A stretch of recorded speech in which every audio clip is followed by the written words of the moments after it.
India உள்ளிட்ட மூன்றாம் உலக நாடுகளில் நெஸ்லே நிறுவனத்தின் செர்லாக் ஊட்டச்சத்து பவுடரில் சர்க்கரை சேர்க்கப்படும் அதிர்ச்சி தகவல் வெளியாகியுள்ளது. சுவிட்சர்லாந்து நிறுவனமான நெஸ்லேவின் ஊட்டச்சத்து பொருட்களின் மாதிரிகளை பப்ளிக் ஐ என்ற நிறுவனம் ஆய்வுக்கு உட்படுத்தியது.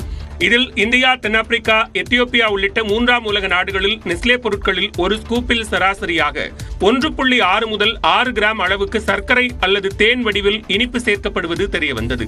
இந்தியாவில் சராசரியாக ஒரு ஸ்கூப்புக்கு 3 கிராமும், அதிகபட்சமாக தாய்லாந்தில் ஒரு ஸ்கூப்பில் உணவில் சராசரியாக 6 கிராம் சர்க்கரையும் சேர்க்கப்படுவது கண்டறியப்பட்டுள்ளது.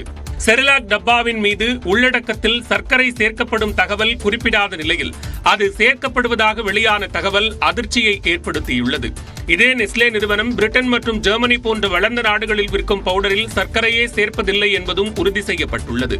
குழந்தைகளுக்கு சர்க்கரையை அதிகம் கொடுத்தால் அவர்கள் இனிப்பு சார்ந்த பொருட்கள் அதிகம் சாப்பிட ஆர்வம் தூண்டப்படும் என்றும், குழந்தைகள் சர்க்கரையை அதிகம் உட்கொள்வதால் உடல் பருமன் அதிகரிக்கும் என்றும் உலக சுகாதார அமைப்பு எச்சரித்திருந்தும் அதை நெஸ்லே சேர்த்திருப்பது அதிர்ச்சியை ஏற்படுத்தியுள்ளது.